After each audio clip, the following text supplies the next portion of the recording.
Alors, non, on n'aura pas 30 secondes. Passons au sujet politique. Et je l'annonçais donc à l'entame de notre temps d'antenne. Le PPACI souhaite donc, exhorte le pouvoir à garantir la participation du président, donc de son président Laurent Gbagbo, aux élections présidentielles du 25 octobre 2025, avec sur la base justement de l'ex-article 48, utilisé dans l'ancienne constitution, aujourd'hui article 73. Élisée, avec vous, revenons donc sur les articles et nous allons donc avoir votre point de vue. Okay. Que dit l'article 48 actuel de la Constitution? L'article 73. Non, 48 et en passe 73. D'accord, d'accord. Oui, non, là, je comprends ce que Christelle veut dire, parce que l'article 48 qui était dans le code 2000 n'est plus celui qui est dans la Constitution, pardon, dans la Constitution 2000 n'est pas celle de la Constitution. L'article 48, dans la Constitution actuelle, c'est-à-dire celle de 2016, vous dit que l'État du Côte d'Ivoire est une république indépendante et souveraine. Bon, ça présente l'état de souveraineté du pays. L'emblème national est le drapeau tricolore orange, blanc, vert, en bande verticale et d'égale dimension. L'hymne national est l'abidjanaise. La devise de la République est union, discipline, travail. La langue officielle est le français. L'article 73, qui est en fait la reprise de l'article 48 de la Constitution de 2000, dit ceci. Lorsque les institutions de la République, l'indépendance de la nation, l'intégrité de son territoire ou l'exécution de ses engagements internationaux sont menacés d'une manière grave et immédiate et que le fonctionnement régulier des pouvoirs publics constitutionnels est interrompu, le président de la République prend les mesures exceptionnelles exigées par ces circonstances, après consultation obligatoire du président de l'Assemblée nationale, du président du Sénat et du président du Conseil constitutionnel. Il en informe la nation par message. Le Parlement se réunit de plein droit. La fin de la crise est constatée par un message du président de la République à la nation. Voilà ce que l'article 73 dit. Donc c'est une reprise. de cela qu'il parlait en réalité. En réalité, c'est ça. C'est l'article qui convoque des mesures exceptionnelles prises par le président de la République. Très bien. Voilà. Maintenant, votre commentaire. Oui, je pense que l'article de lui-même donne une réponse jeudi à la sortie des responsables du PPACI. Regardez un peu les circonstances ou les conditions dans lesquelles ces mesures exceptionnelles doivent être prises. L'article le dit. L'article vous dit que ces mesures ne peuvent être prises que lorsque l'intégrité, lorsque l'institution de la République, pardon, l'indépendance de la nation, l'intégrité de son territoire ou l'exécution de ses engagements internationaux sont menacées d'une manière grave et immédiate et que le fonctionnement régulier des pouvoirs publics constitutionnels est interrompu. Oui, Est-ce que c'est dans le contexte? Est-ce qu'on est dans ce contexte? Selon vous, il y a un contexte à regarder. L'article lui-même le dit. L'article vous dit que les mesures exceptionnelles là ne sont convoquées que quand on est dans ce contexte, dans ces contextes-là précis. Est-ce qu'on est dans ces contextes? Non, on n'est pas dans ces contextes. On n'est pas dans ces contextes. Voilà. Maintenant, si on me dit qu'on veut, au travers d'un dialogue politique, amener le gouvernement ou le président de la République à prendre des mesures, je peux comprendre. Mais si on convoque l'article 48 de 2000, qui est aujourd'hui repris dans l'article 73, qui est l'article 73 dans la Constitution de 2016, en réalité, rien ne justifierait qu'on puisse prendre des mesures exceptionnelles en ce moment-là. En tout cas, selon ma compréhension du texte. Herman, votre compréhension du texte. D'abord, il faut peut-être dire à Élisée que c'est vrai qu'il cite les différents... le contexte, et il cite les dispositions légales, mais l'esprit de l'article 73, ça veut dire que c'est de donner plein pouvoir au président de prendre des mesures de grâce ou autres pour régler une question si on estime que le climat de confiance est terni. C'est ça qui est l'intention.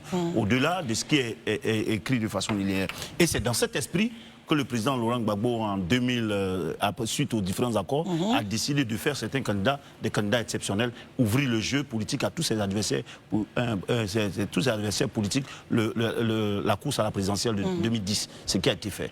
Donc, je m'imagine que ce que les responsables du PPACI disent en convoquant l'article 48 de façon contextuelle lorsqu'on repart en 2010, et s'il y a son jumeau dans la Constitution actuellement, il faudrait qu'il convoque aussi 73. La même chose pour que le président, vu les sons discordants, la nécessité de s'entendre, de s'accorder pour aller à des élections paisibles, inclusives et autres, convoque cet article 73 pour pouvoir faire de façon exceptionnelle. Surtout que les personnes, là, comme Marius le dit souvent ici, se baladent malgré leur condamnation et que Tidjane Tiampou, on veut prendre son cas par exemple, c'est quelqu'un, on estime qu'aujourd'hui qu'il est ivoirien, qui peut être sur la liste électorale à la prochaine révision de la liste électorale. Donc pourquoi ne pas de façon exceptionnelle, d'anticiper, le mettre sur la liste électorale si jamais il respecte cela. Voici ce qu'il faut faire. Et puis pour terminer avec ça, l'histoire politique ivoirienne, vous savez, est marquée par des décisions fortes qui ont façonné son destin électoral. En 2010, je vous ai parlé de ce que Laurent Gbagbo a fait. Ce geste inscrit souvent, ces genres de gestes-là, c'est remet un climat de confiance. Et qu'est-ce qu'on veut in fine, comme tu aimes l'utiliser? C'est de faire en sorte que les Ivoiriens, tous heureux, tous en paix, puissent participer à un scrutin qui est important, qui doit décider de l'avenir de la nation. Donc si on le fait, que ça peut préserver la mise en mal de la nation, je ne crois pas que ça soit mauvais, et surtout qu'on a fait ça dans notre histoire récente, on a pu le faire dans certains cas. Marius? Franchement, ce débat-là, nous l'avons évoqué longuement sur ce plateau. Quel débat? Relatif, justement, le débat relatif donc à l'éligibilité à la magistrature suprême de notre pays, relativement à un certain nombre de candidats, dont le président Laurent Gbagbo, puisque c'est de son parti nous parlons, et des déclarations des cadres de son parti. Alors, moi, je crois qu'il faut faire simple. Monsieur Ouattara, pour parler comme Herman le faisait tantôt, avait été injustement condamné lui aussi par des décisions de justice. À l'époque, et Élisa a bien fait de rappeler les faits. Nous étions dans un contexte exceptionnel, où le pays était coupé en deux. On ne va pas refaire l'histoire de la rébellion sur ce plateau. Non, ce n'est pas notre objectif. Mais je dis et je le répète, l'époque où M. Laurent Gbagbo faisait de M. Ouattara un candidat exceptionnel n'est pas l'époque que nous connaissons aujourd'hui. À l'époque, le pays n'était pas totalement pacifié. Non, même pas que pacifié. L'unité du pays n'était pas véritablement au jour. 60% du territoire national était entre les mains d'une bande armée qui s'était attaquée au pouvoir en place. Aujourd'hui, on voit cette bande armée-là. Donc attention, il faut faire très attention. C'est vrai, et nous l'avons dit et nous l'avons souligné. Et nous n'avons pas changé d'un iota. Pour ceux qui pensent que le fait de dire aujourd'hui une chose et demain d'apprécier en fonction de l'évolution des choses et dire autre chose voudra dire tout simplement que vous racontez tout et n'importe quoi. Mais c'est tout à fait, c'est archi faux. Nous ne mangeons à la table d'aucun roi. Et je vous regarde droit dans les yeux, je le dis et je le répète. Revenons. Oui, mais justement, laissez ça. Le cas du président Laurent Gbagbo, nous l'avons défendu ici. Nous en avons appelé j'allais dire, au bon sens du président de la République. Nous avons demandé que son cœur se prête au pardon et qu'il permette à M. Gbagbo d'être candidat. Mais entre ce qu'un Marius comme moi vient plaider et puis l'appréciation d'un chef d'État qui a entre ses mains la vie de plus de 30 millions d'Ivoiriens, c'est pas la même chose. Très bien. Non, il décide en connaissance de choses. Et là, il a préféré ne pas, semble-t-il, et c'est ce que je peux conclure, nous entendre. Bon, il a ses raisons, que moi-même j'ignore, et que notre raison même ignore. Mais quoi qu'il en soit, M. Laurent Gbagbo n'est pas inscrit sur la liste électorale. Évoquer des questions de la Constitution en oubliant le code électoral qui vient compléter les dispositions de la Constitution. C'est comme vous êtes dans une organisation associative, il y a les statuts et les règlements intérieurs qui viennent compléter les statuts. Il y a des décrets, des arrêtés qui complètent tout ça. On veut les oublier et puis on sort un seul article, on nous dit, mais et le code électoral qui définit les conditions d'éligibilité, on met ça où? Alors non, il faut aller droit au but et puis ne pas donner l'impression qu'on dit une chose ici et puis on dit son contraire. Nous l'avons dit, M. Laurent Gbagbo a été jugé et nous n'avons pas apprécié la façon à laquelle il a été jugé. Nous avons demandé que le président de la République ait le mot, je l'ai toujours dit, aujourd'hui c'est un mot repris par les Ivoiriens, la magnanimité du président de la République, nous l'avons évoqué ici, mais on n'a pas été entendu. Alors, on va aller à ces élections parce que M. Laurent Gbagbo soit sur la liste électorale ou pas, nous devrons aller à cette élection. Que M. Tidiane Thiam soit sur une liste électorale ou pas, nous devons aller à cette... Est-ce que parce que ces deux personnalités n'ont pas leur nom sur la liste, on doit brûler le pays? J'ai dit non, parce que moi je vais rester dans mon pays et puis évoluer et voir mes enfants évoluer. Je ne vais pas brûler mon pays pour deux individus. C'est tout. Merci Marius. Daoud, à votre réaction, votre commentaire. D'accord, je pense que je vais revenir sur On va analyser le discours de M. Damana Adia Picas parce que quand j'ai lu, comment on appelle ça, la sortie de M. Damana Adia Picas, sa sortie s'inscrit en fait dans un registre de mobilisation. Voilà, ça c'est la première des choses. Mais ce qui est important, c'est d'aller dans le texte parce que le ton...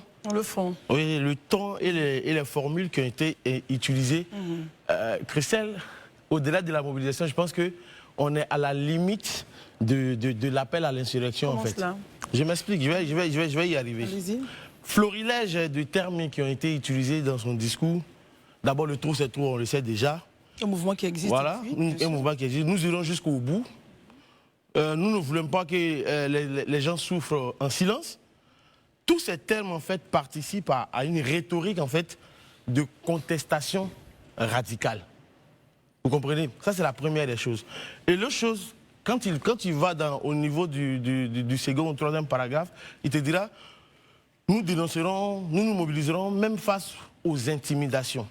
De quelle intimidation il parle, je ne sais pas trop, mais bon, quand tu analyses le discours, tu sens que c'est pour préparer, en fait, psychologiquement, les militants à faire face au pouvoir. Parce que pour ceux qui sont sur les réseaux sociaux, ça se voit, ça se lit. Et pour ceux qui ne le sont pas, qui nous regardent... Voilà, parce qu'aujourd'hui, l'idée aujourd'hui, c'est de dire, OK, parce que si vous avez remarqué, il y a une douce pression depuis quelques jours qui est en train d'être mise sur la présidente du Conseil constitutionnel. À chaque fois. Quelle douce pression?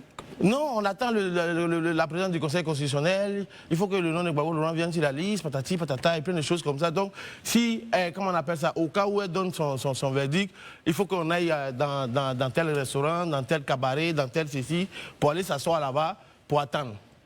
En fait, les mots sont assez voilés, donc il faut faire très attention, parce que et laisser croire aux Ivoiriens, je pense que c'est ce que Marie est en train de dire, laisser croire aux Ivoiriens, parce que c'est ce qu'il dit dès l'entame de son texte.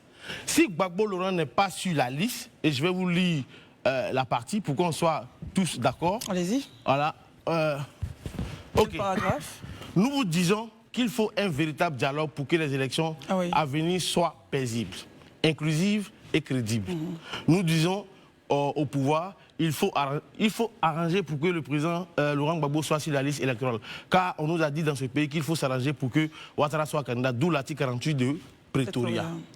En fait, quand tu lis ce verbatim, ces propos de Damana Adia Picas, si Laurent Gbagbo n'est pas sur la liste, il y a une épée de Damoclès qui plane... Oui. Non, allez-y, terminez votre propos. Si Damana Adia Picas, Laurent Gbagbo n'est pas sur la liste électorale, c'est qu'il y aura des soubresauts, il y aura des affrontements, tout et tout. Je pense qu'il ne faut pas se faire peur pour ça. Peut-être que moi, je ne vois pas la chose de la même façon. Et du coup, quand j'ai fini de lire tout son discours, c'est le langage émotionnel, l'appel à la résistance, forme de structuration. Je pense que c'est le combo parfait d'un discours à la frontière. Je le dis bien, il préfère être mesuré à la frontière entre la mobilisation démocratique et l'appel à l'insurrection voilée. Pour finir, Damana Picas fonde son argument sur l'usage de l'article 48 de la Constitution en rappelant les précédents de Pretoria. Mais il est important pour la mémoire des Ivoiriens que en 2005, lors des accords de Pretoria, Thabo Mbeki, c'est lui qui attire l'attention de l'ex-président Laurent Gbagbo pour lui dire, bon, on doit aller aux élections, tout et tout, donc il faut qu'on trouve des solutions. Il dit lui-même, lui, il n'est pas juriste, il ne peut pas s'immiscer dans la loi. C'est là que Thabo Mbeki rappelle à M. Laurent Gbagbo, alors, président, pour lui dire, l'article 48 de ta Constitution te le permet parce que, puisque tu n'as pas l'intégralité du pays, et quand nous sommes dans une situation d'exception, tu peux prendre des mesures. Voici comment M. Laurent Gbagbo utilise l'article 48 pour faire en son temps de Alassane Ouattara, Henri Konan Bédié, Adama Daïko, plein de personnes, candidats exceptionnels. Mais Christelle, revenons en arrière en 2025. Comparaison n'est pas raison. Et je pense que les propos de Damana Adia Picas sont hors de propos parce que dans le contexte actuel, nous ne sommes pas dans cette situation-là. Je vais terminer, s'il vous plaît.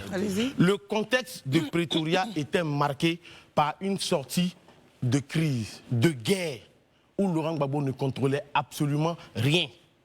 Donc, rien de tel n'existe aujourd'hui. Et l'article 73 actuellement quand on parle Alassane Ouattara doit utiliser l'article 73. Déjà qu'on n'est pas dans un contexte de crise. Il n'y a pas ce contexte. Et il n'a pas aussi la loi, il n'y a pas aussi la loi d'habilitation qui lui permet, que les députés lui donnent pour permettre qu'il puisse prendre des ordonnances. Il n'y a pas tout ça. Donc si Alassane Ouattara se permet d'utiliser l'article 73 de la Constitution, il est en porte-à-faux avec la Constitution sur laquelle il l'a juré. Il dit non, il sera dans le faux.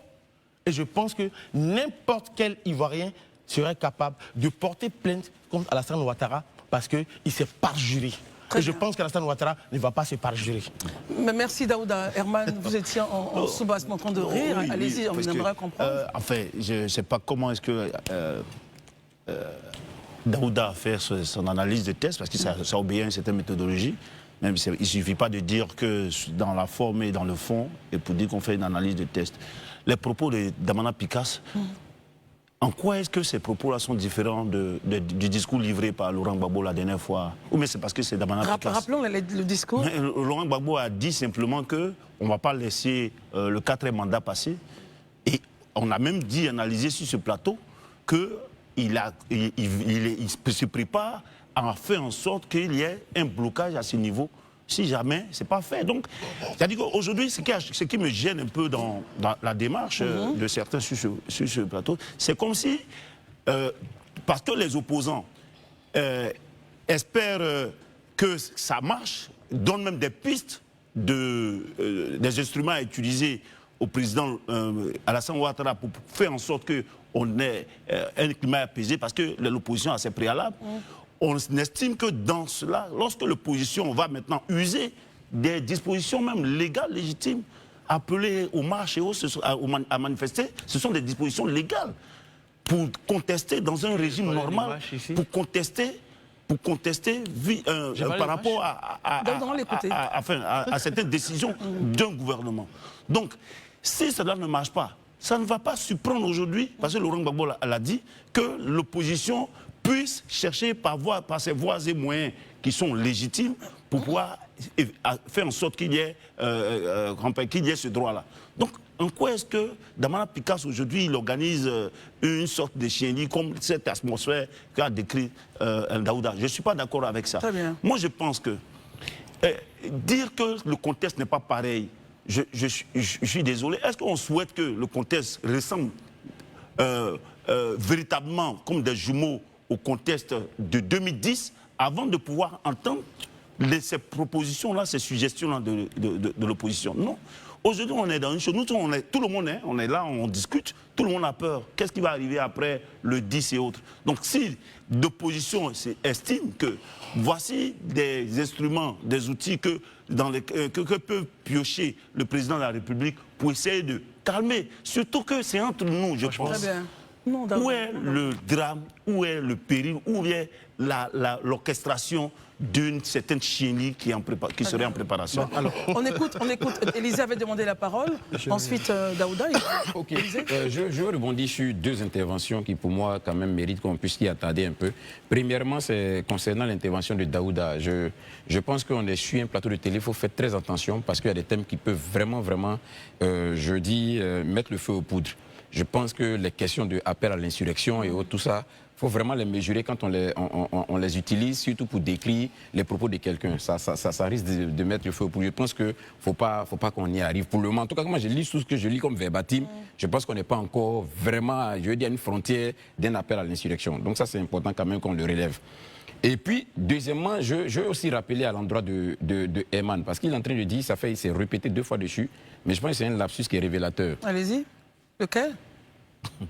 La disposition prise par M. Laurent Gbagbo pour faire de M. Ouattara candidat était relative à l'élection présidentielle de 2005. Ce n'était pas pour 2010. Et de façon exceptionnelle. C'était pour 2005. Parce qu'en 2005, il était censé avoir des élections. Et les accords, justement, disaient qu'en prélude à cette élection-là, on prend donc une disposition qui dit qu'il faut que le candidat, les signataires de l'accord de Marcoussis de 2003 sont d'office des candidats si bien évidemment ils le veulent. Il suffit juste de prendre l'arrêté de Yaopol Ndré, l'arrêté de Yaopol, le président du Conseil constitutionnel de 2009, Très bien. qui définit les modalités pratiques de la candidature, et le second arrêté qui dit pourquoi ceux-ci ont été candidats, pour comprendre que ça n'avait rien à voir. Ce n'est pas dans ce contexte-là, donc ce n'est pas 2010. Très bien. Ça, c'est important de le dire. Je termine dessus, pardon. Ça, c'est la dernière phrase. Je termine dessus pour dire que non, il ne faut pas banaliser la Constitution et banaliser les articles de la Constitution. L'article 73 ne peut pas être repris parce qu'on veut juste que M. Gbagbo Laurent soit candidat.